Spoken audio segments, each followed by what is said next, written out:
And so another way in which this practice is related to sex is that something very strange can start to happen in relation to sexual fluids and sexual energy. And that tends to happen not in the beginning of the process of spiritual purification, but kind of in the middle stages.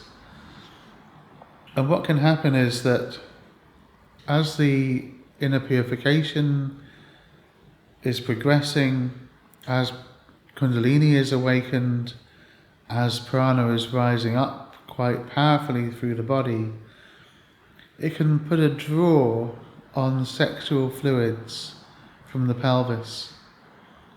And that draw can actually be strong enough to cause sexual fluids to rise up into the bladder. And this can actually be seen when we urinate. We can actually see sexual fluids in the urine.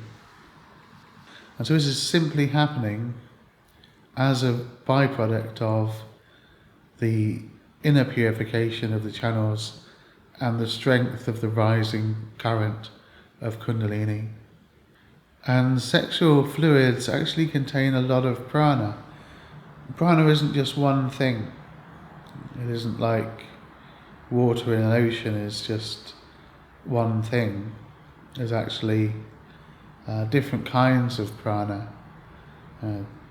There's very refined prana that's a bit like air, and then there's prana that flows more like water, and there's prana that moves more like honey.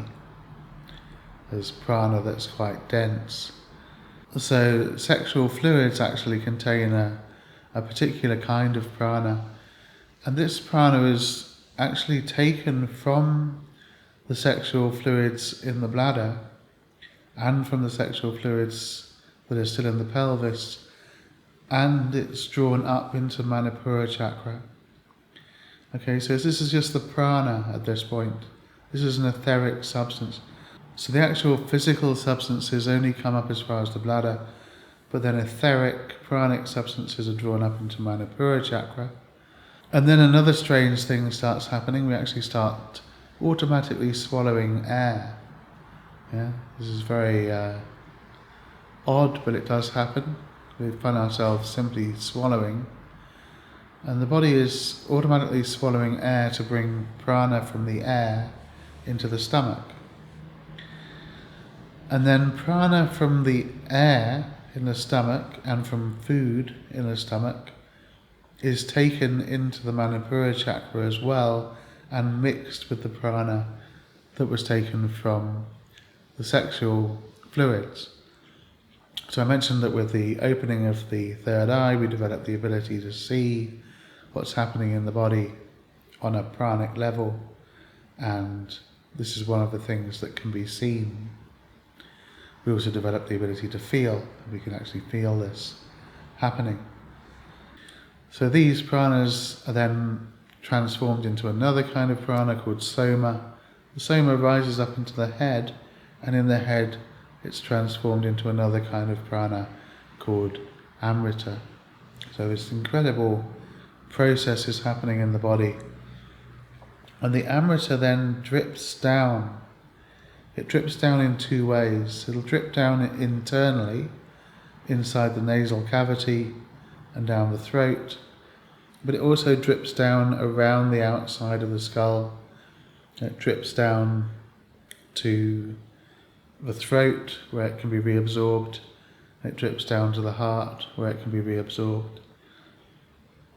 And it feels like ecstatic honey as it's dripping down. Every drop is ecstatic. So a bit like the petals curling up are ecstatic, these drops of pranic honey are ecstatic. And the prana comes out of the crown, it also comes out of the Bindu chakra, a bit further back on the top of the head, and it can also come out of the third eye and drip down from there.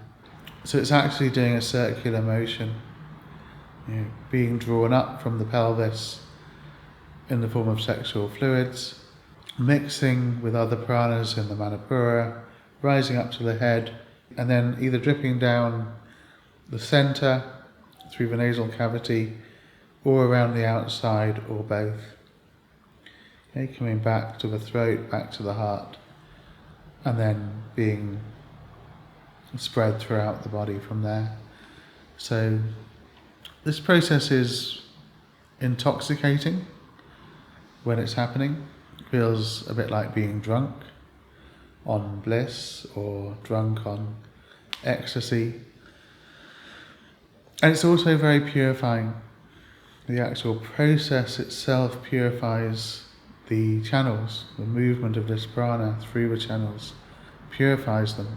It further purifies the heart, further purifies the throat, further purifies the crown and the third eye. So this is one of the ways in which, as we begin on the path, we're doing the work. We have to do the practices, we have to put in the effort. But there is a certain point where we're not doing the work on our own. These new processes come into play and start doing the work of purification alongside what we're doing. And this Amrita is actually incredibly purifying. So that's actually one of the more beautiful aspects of the practice, this production of Amrita. The word Amrita literally means nectar, and it literally also means immortal. And the reason it's referred to as immortal is that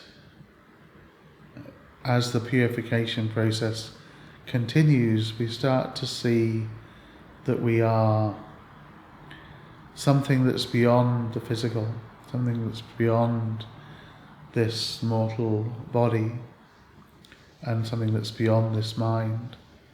So we start to see that we're something eternal, something vast, something that isn't touched by the things of this world, something that doesn't change. So we start to see that we are beyond birth and death. So that's why this fluid, honey-like, ecstatic, etheric fluid is referred to as nectar or immortality.